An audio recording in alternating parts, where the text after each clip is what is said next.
Hello, everyone. Welcome to the Grim Tutors, your one-stop shop for all things Magic the Gathering. I'm Colton, also known as Pez. And I'm Oblivion. So, what are we talking about today? Today, we're going to be talking about the great and grandest format, cEDH, and we're going to be teaching you about it. While we do enjoy playing cEDH, we are definitely not experts on this particular subject, so we thought it would be best for us to bring along some friends who kind of are the experts, or some of them in our opinion.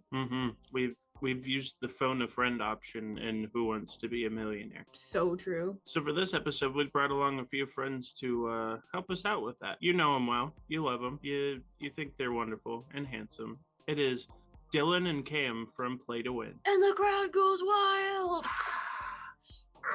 Hello, I'm Dylan from Play to Win. This is Cam. Hi, I'm Cam. I'm also from Play to Win. We make cEDH content on YouTube and social media platforms, mainly gameplay and podcast, also some other stuff. Thanks for having us. We're really excited to be here. Yeah, Thanks absolutely. for being here. This phone a friend option slaps. So the first question that we have for people is, what is cEDH? Sure. I can go. cEDH is competitive Elder Dragon Highlander, which by itself doesn't make any sense. But really what it is the max power of Commander, specifically with the intent of playing it competitively. As you would play other 60-card formats, normally Commander is not played with that same intention. It's played with a lot more fun around a kitchen table, which is an awesome, great way to play. But cEDH, normally the mindset is we're playing the most powerful things that the format will allow. So there's no taboo, nothing's off limit. We're playing, it's no holds bar. We're playing whatever we want. There's also, it's a spectrum. There's a range. You can still play cEDH on a kitchen table with that same casual mindset. But more than anything, cEDH is a mindset and a metagame, and playing Commander to its most powerful option, I would say, is the best way to describe it. Yeah, I think the most important thing to take away is that it is still a part of EDH. It's just playing it to the maximum power level that we can. Right. Gotcha. Yeah, it is still very much is Commander. It's not its own separate thing. It is part of the same format. It's just a way to play Commander. You can play Commander where we're all playing dudes who sit in chairs. We can play Commander where we're all playing the most powerful thing that we can do in the format. It's all part of the same thing, I think. Right. Dudes who sit in chairs is like such a good weird. thing, and I hope that you write that down for a video. If frogs was a thing, I think dudes who sit in chairs can be a thing. Yeah, definitely. I haven't The best looked, but dude sitting in a chair Commander for cEDH. Yeah, Penrith's in a Penrith is- chair. Penrith Oh, has so got to dominate that. definitely Taffiger it is would be- also in a chair. There's a And decent left, amount of right? chairmanders.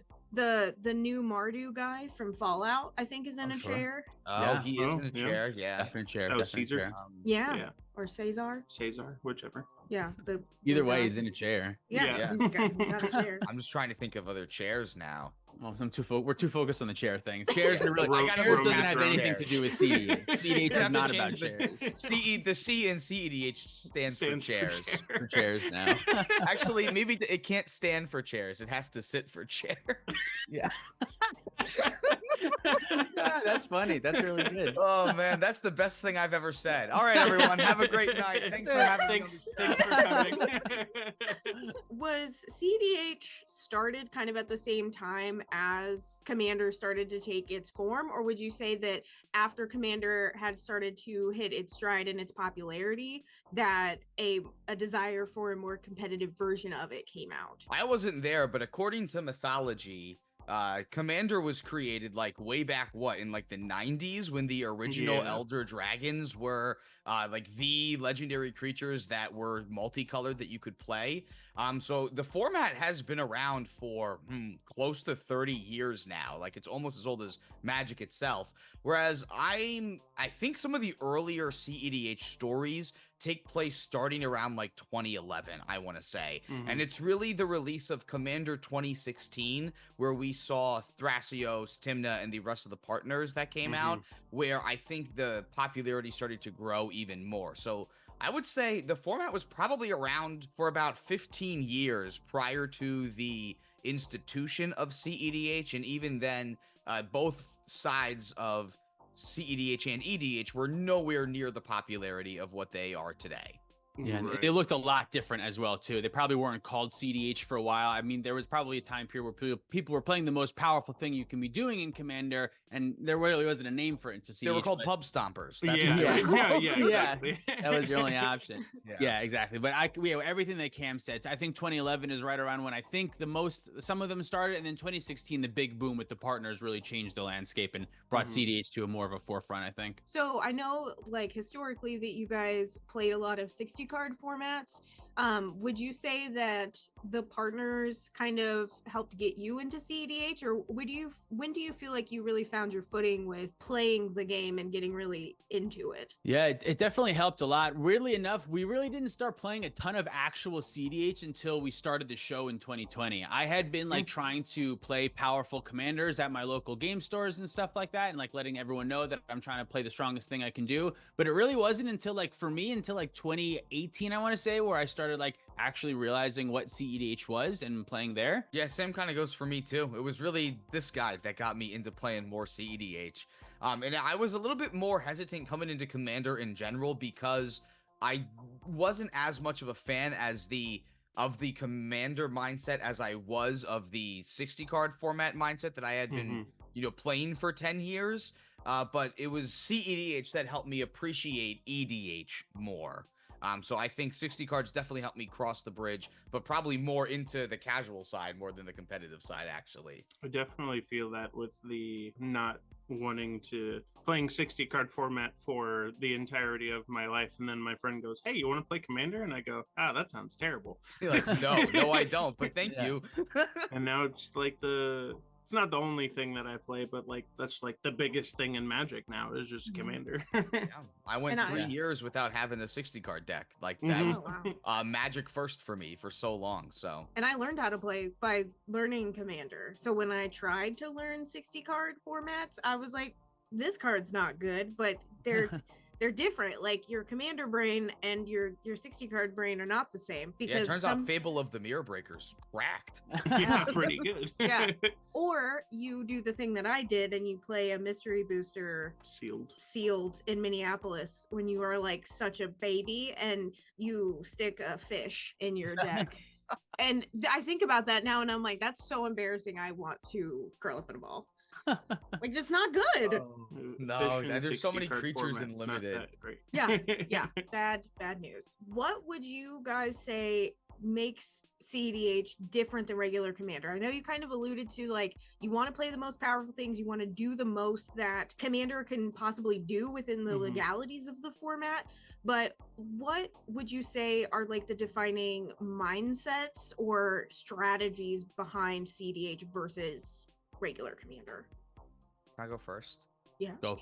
I think the biggest thing is not needing a rule zero conversation at the beginning of the game, and everyone coming to the table with the same understanding of what the power level is going to be, and kind of already knowing what people are playing. Much like a 60 card format, there is a pretty established, if you want to call it, metagame that goes along with it too, so you can like see a commander and pretty much know what that player is going to be running just from looking at that. Whereas on more of the casual side, you could take a look at, let's say, Aragorn the Uniter enters the battlefield, you become the Monarch, also is a great attack trigger, right? There's a billion different ways that on a casual setting you could build around that commander. However, it's much more linear in a cEDH setting.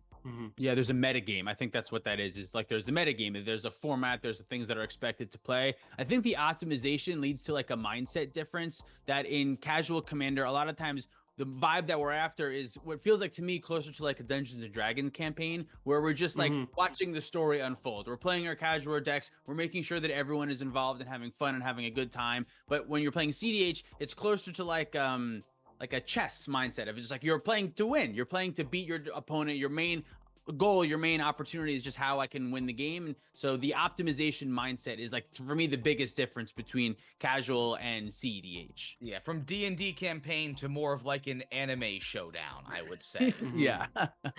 So because oftentimes like you're not really playing your pet cards and you're not playing the things that it's like, oh, this is a flavor piece, or Right. you're not building around a theme. And like anything, it's a spectrum. You know what I mean? Like there are Right. some cEDH decks that you do want to play a couple pet cards because it's your cEDH deck and you can do whatever you want. Technically, that's fine. You know what I mean? Not every modern deck is going to look exactly the same. Sometimes people play their pet cards, and that's okay. But the overall consensus is we're trying to optimize to win as much as possible, and I think that's the main difference. Yeah. That kind of ties into what makes a commander deck cEDH. So if we know what the mindset is, right, and we are trying to win, we're trying to get there, we're trying to be optimized, can you just take a deck and shove fast mana in it? Can you play your precon and put in fetch lands? Like, what really makes it that way? Yes, Dylan. So technically, yes, of course you can do that. It might be a bad cEDH deck, but yes, like, yeah, you can do that, and you can call it a cEDH deck and put your best cards in your best deck and have that be that. If you want to make a deck that fits in within the meta of the established, hive mind of what we've all decided is the best thing, and a lot of times you have to kind of remove your ego and say, okay, thousands of people have been playing this format for a long time. They probably generally know what's good by now. If you trust into that, and there are certain things that we look for when we're looking for cEDH commanders, like the big ones being mana production, card advantage, some sort of combo piece, a haymaker, something that can just like take over the board right away, and then removal. Removal is the other one. If your commander can do a couple of these things, more than one of them, then we're in the ballpark of what's good for a cEDH commander. But if it doesn't do that, it's a good example is 4 mana Atraxa. The old Atraxa card is very, very good in casual commander, but it doesn't do any of those things that I mentioned in a cEDH setting. It doesn't draw you cards, doesn't gain you mana. It's not, I mean, technically, I guess you could consider it a haymaker, but it's barely even a haymaker. It doesn't do any of those other things. So for cEDH, it's not really what we're looking for. But in casual, it makes the game go. It makes your engines move. It helps you do the thing that you want to do, which is proliferate. So it's very powerful in that retrospect. Yeah, I think Dylan hit the nail on the head. It really is. If your intent when building the deck is to play it as best as you can with the most powerful cards that you can in this specific meta, then I think you have a cEDH deck. But some are going to be better than others. Yeah. And I think that there could be something to be said of like, typically in a casual setting, you have built a deck that is focused around your commander. So your commander is the horse at the front of the cart, right? It is the steed. Whereas like in cEDH, yes, you want your commander to have all the things that it does, but if you can't cast your commander, or if your commander is removed, you have other way. You don't need your commander. You're not going to win. just lose the game kind of thing. Yeah, I think definitely. The best deck, the quote-unquote best deck in the format is Tymna Kraum, technically. And that's kind of the perfect example of a deck that doesn't need its commanders at all to be a part of what it's doing, right? So it can be, your commander can just focus on getting you the advantage that you need while having your deck just be filled with 99 really good cards that are going to win you the game, right? Whereas the complete inverse of that is a deck like Magda, which does require a little bit of synergy in the 99 that you're building. But even then, it's a significantly smaller portion of what your deck would look like if you did Magda in more of a casual setting, because you do need to account for the metagame and knowing that like Drannith Magistrate is a card that's going to come up quite a bit. So making sure that you play a significantly larger amount of removal than maybe you normally would in casual is also a good indicator of this is a cEDH deck versus EDH. That's a good point, because there's considerations to be made about the cards that are powerful in your colors, but then there's also consideration into what other people are going to be playing. So I know specifically on this podcast that I watch, it's called Play to Win. I don't know if you've ever heard of it, but there's two really handsome fellas, and they talk a lot about these creatures that only have one butt. They only have one toughness. And in a world where Orcish Bowmaster exists now, that sometimes those are very hard to want to include because they can immediately get pinged off by Orcish Bowmaster triggers, especially in a meta where you're drawing a lot of cards. So I think that that's kind of a prime example of making choices based on not just what you need and want to do, but also knowing what other people are going to do. That really just kind of goes into the next question that we had, which is how impactful is the meta to your overall success with your deck and playing? Like, do I have to play Blue Farm or Rogside to be able to win. Honestly, No, the best thing that you can do to win in CDH is to know your deck inside and out. Even if your deck doesn't fit any of the requirements I've mentioned, if you confidently know your deck, I would have more faith in that than anything else, especially because CDH is so gargantuan. It's such a big, wide open format. Like, yes, there are the main pillars that we all know there are the best, but all the other stuff is like just underneath that. And a big part of CDH is like evaluating how good certain things are. And if people have never seen your commander before, they're going to have a hard time evaluating how good it is. So yes, like staying on meta is especially important in the beginning. Like when you're first getting into CDH, I really, really highly recommend choosing a meta deck and understanding the format by playing it before you do anything, because it's impossible to brew for a format that you're not familiar with. But once you know the format inside and out and you can lock onto any specific deck and know your deck better than anyone else, I think it's better to do that than try to meta against your opponents, if that makes sense. Like, it's better to do your thing the best possible than try to figure out the best way to stop what everyone else is doing. So if you know your deck inside and out, that's like the best way to win games in CDH, I think. I definitely agree. Just playing to the advantages of the format is going to be really helpful, and that is playing really quickly a lot of the time. You know, using the fast mana, like cards like Mana Crypt and like Rhystic Study, to really help push you ahead and make sure you have more resources than the rest of your opponents. I think that's the way to go. So I think the biggest takeaway from what we just said, because I want people that watch this that have maybe they've got preconceived notions about CDH, or maybe they've always wanted to try it or feel like they couldn't. It's not that you have to play a deck that is in meta to win. It's that those are the best ones to learn the format from. And I think that that's really important. And then you can branch out from there. Because I think when people are like looking at it and they're thinking about getting into it, they're like, well, I don't want to play Kinnan. You know, right. I don't want to play Blue Farm. And it's like, well, it's not that you have to do that in order to win or do well in a tournament, but it's helpful to do that because not only are these the decks that are winning and doing the most, but because they're the best, that's more resources, right? That's more people talking about it, writing primers, helping you. It also helps you learn, like, you go to a tournament or something and you sit down and you see those decks at your table. It helps you learn like what their lines are and what to be ready for. Yeah, you don't know until you know. You have to actually play CDH, I think, first before you figure out what your play style is, because just your play style in other formats is not always going to translate the same into CDH. So the best way to do it is to play what already has been established. Thousands of players have been playing thousands of games, and like they know what's the best thing. You know what I mean? And then after that, branch out after that. It's totally fine.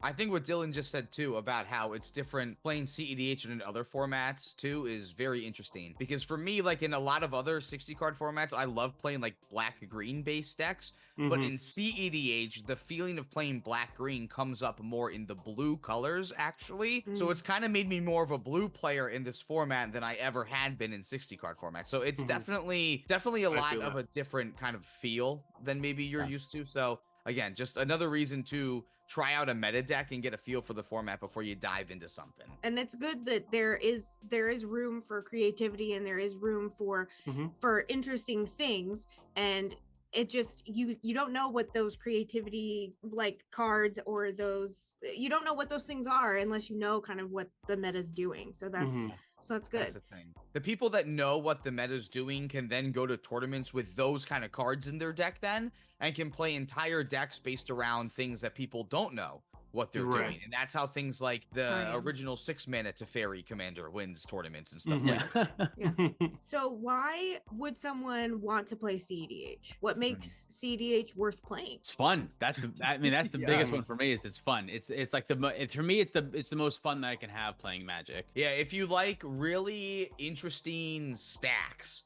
like, and by stacks I don't mean like rule of law stacks pieces, I just mean like multiple spells being cast at the same time. If you like really like complex Magic like that, I think this is a format for you. If you like playing powerful spells, if you like playing powerful spells quickly, I think this is a good format for you.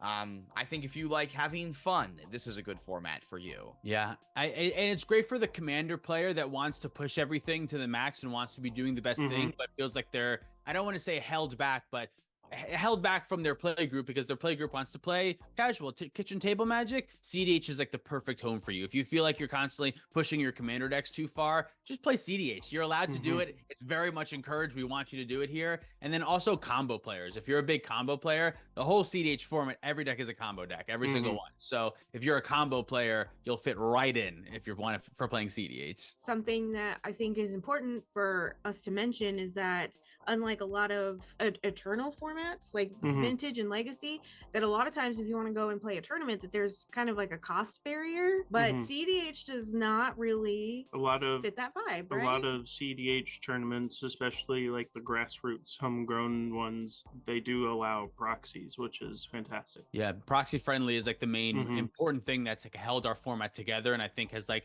one of the things that's like separated it from like Vintage, although Vintage is awesome, and some of them tournaments for Vintage do have like a small pool of like cards that you're allowed to like proxy for, which is kind of where cEDH got it from. cEDH, a lot of tournaments are 100% proxy, so everyone can play. It removes a lot of, like you said, like the barrier to entry. A lot of people who can't afford duels are expensive. Like I completely understand that this format would be very difficult to play if everyone needed to have those duels. So proxying is a huge part of cEDH. Especially too when like every deck requires cards like Mox Diamond in them and like Lion's Eye Diamond, these $500+ cards that are seen play in every single deck. I'd much rather play against someone than play against their wallet, and I really don't want to, you know, hold people back from entering the format just because they don't have the money to buy like every single expensive card in the world. So I'd rather one of the, I think the selling points to cEDH too. I'd rather play against people than not play against people. Like if the yeah, exactly. None of us can afford decks, so we can't play, or we'll have proxy and then we can all play. Like that seems like the obvious one because then we can all play. And I still love collecting Magic cards. I buy Magic cards. I try to over time make my decks not proxies, just because me personally I like owning Magic cards, but that's not necessary. That's not anything that's just a me personal thing. It doesn't stop my like enjoyment of collecting cards just because I'm proxying the decks. I still enjoy collecting cards and buying cards and doing all that kind of stuff too. And I think that's something really nice to touch on too, because I'm the exact same way. People are like, oh, I'll never be able to own this card, and like, well, then people will be mad because like I have proxies, or like I see you own the card and that makes me feel bad, and it's like it shouldn't. Right. Like we're just here to play the game. Just because I do have that card doesn't mean I don't want you to play with it. You know, I just enjoy collecting as much as I do playing.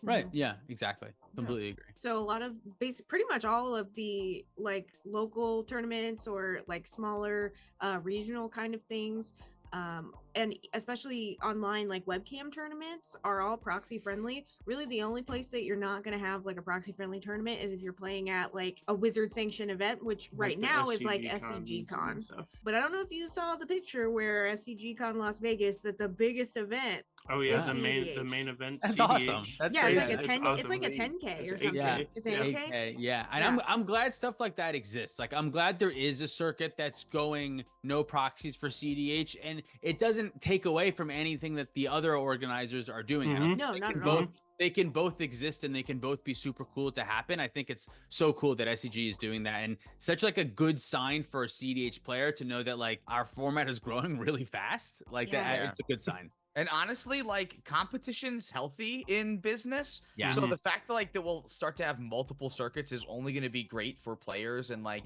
naturally we'll gravitate. Like there'll be people that just like will only play in the proxy only tournaments. There might be people that only play in the paper only tournaments, right? So I don't know. I think it's really interesting that, you know, we'll certainly get multiple different circuits that will just be really More good for tournaments the community. means more like Exposure more and everything. more Right. playing. I think cEDH is like where a lot of play groups go to. You know, you start out and like everyone has like kind of a pre-con based deck, and then you get some upgrades for it. And then you go out and you build your own commander deck, and then it just gradually goes and goes and goes until you're at the point where it's like, what's next? What's next is cEDH. You know, You're not wrong. You, I mean, you just met that play group dynamic where it's like, well, where do we go from here? Yeah. And I it's think just, the we go natural to draw cEDH. for every single deck is that eventually it becomes a cEDH deck. Yep. So it's really just a matter of time before that's the main way to play EDH.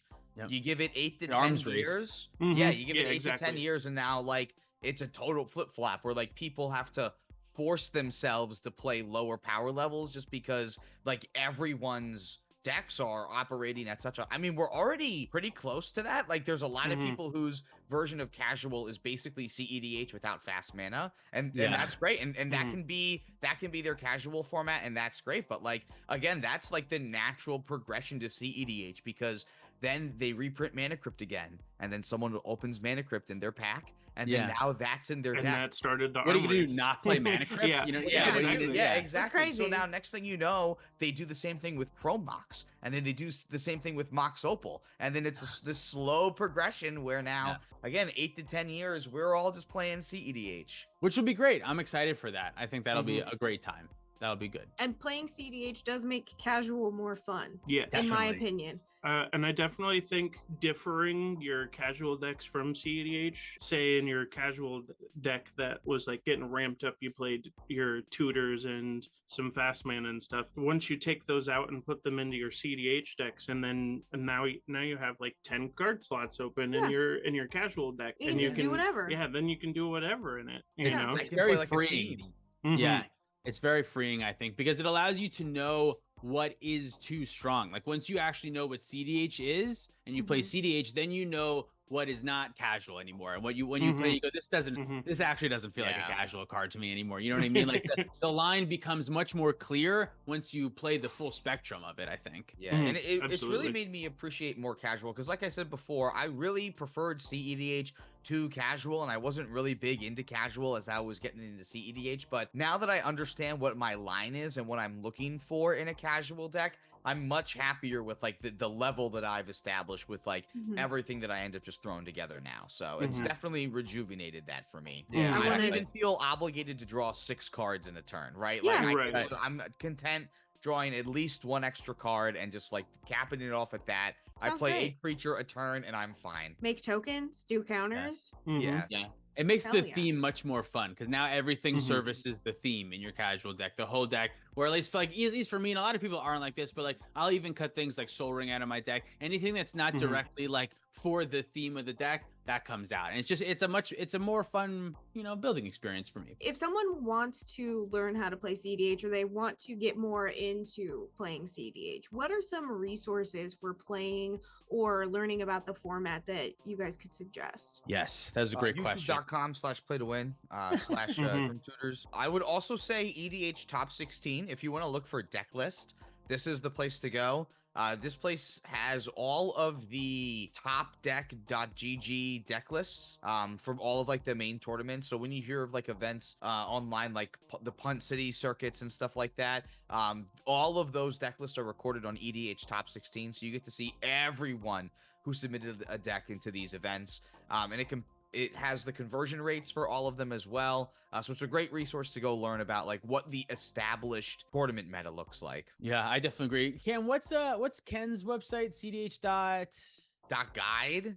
.guide. I think that's what it is. That's another one that I always recommend. cEDH.guide, which is just a really great resource of like, you want to get into the format. Here's a starting point. Here's some content starting points. Here's kind of loosely what the format is. I think cEDH.guide is a great one. But just like looking on the internet for content is the best place to start. And then if you can get it to your local game store, and like that's, I think, another awesome thing is like having a location where people can convene and like get together.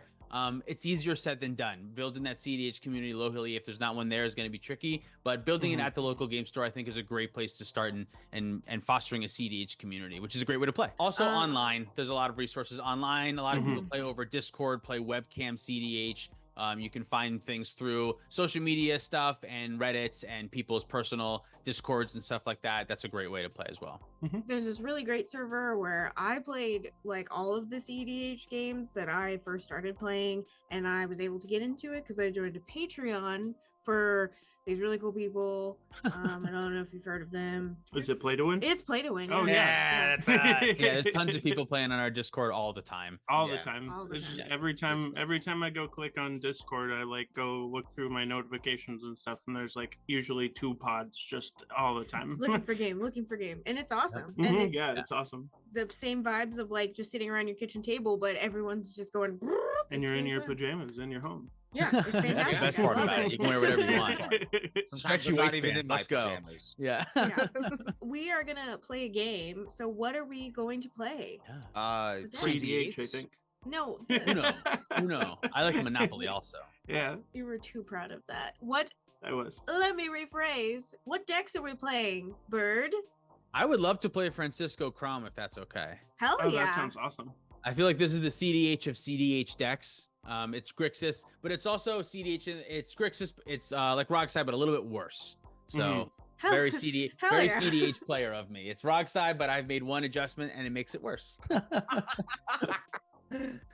I'm gonna play Atali today. I think this is a great way to get into the format. I think because it's a very Timmy deck. You get to play a huge creature in the command zone and then spam that creature over and over again to get a ton of value. Atali feels like if you build Atali casually and then just power it up, eventually you will end at exactly this deck. Yeah, 100%. This is one of the few commanders where that 100% works. agree. Why play my own cards when I can play yours? I'm going to be playing something that I've been on for a little bit, having lots of fun with. I'm going to be playing Timna Kedis. Ooh, fun. This is worded in a way where I want it to work incredibly well, and I think it only works like. How am I thinking? You don't draw triple cards, right? You do not, but it's It's still good. It's okay. It's still good. It's still fine if that's the okay. case. Because I want it to work in that completely broken way, and I know that's not how it works. The first time I built it and played it, that is how I thought Yeah. it worked, and I was like, It's "Dude, like, why is oh, no yeah. one playing? This is fucking crazy." It's so good. Yeah. And then I read it again, and I was like, "Oh, I'm just cheating." Yeah, that's not how it is at all. Okay, but it's still I'm still excited. Oh It's my fun. god, I've been there. Remember when I did that with Loot? Oh my god. I forgot that Loot says other creature. What are you going to be playing, honey? Sorry. Moth. You going to be playing Mothman? Yeah, Moth. Moth. Ooh, I have a Moth. moth. I have a moth. My Nice. friends. We're Watch friends, out. not friends. Yeah, I'm moth pilled. I'm light maxing. I'm You're lamp maxing? yeah. Maxing. Awesome. Yeah, I just, if Kindon is one of the best decks in the format, and that's Simic, I could just play Sultai, which is essentially just goth slutty Simic, and Nice. then I can have more fun because I'm a Yeah. terrible Simic pilot. That But sounds you great. That sprinkle sounds- in a little black, and that sounds suddenly like I know what I'm doing. All of a Sounds like an sudden, it's awesome a strategy. good color combination again in cEDH. Mhm. Sultai is underrated. That is for sure. Yeah, that was fantastic. So here's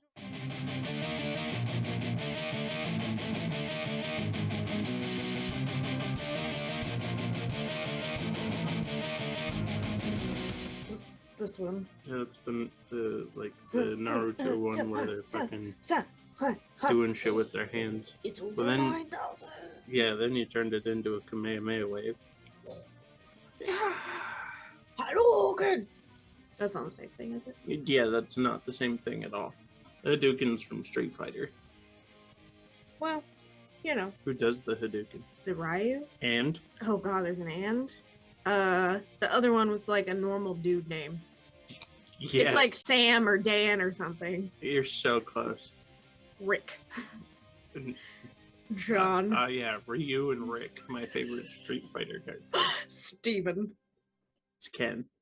See, I told you. Yeah, that's why I said you're very close. Yeah. Because he does have just a normal ass fucking name. I'm so good at things. Ryu and Ken. Yeah, we were talking about Street Fighter. Oh, Street Fighter. Yeah, I don't know. Yeah, she started doing a Kamehameha wave and then said Hadouken.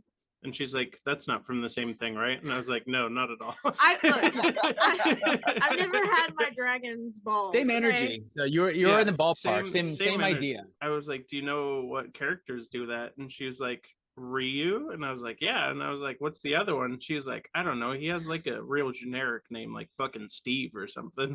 Yeah. And I was like, yeah, You're I not mean, like that's wrong. pretty close. It's Ken. Yeah, yeah. So- There you go.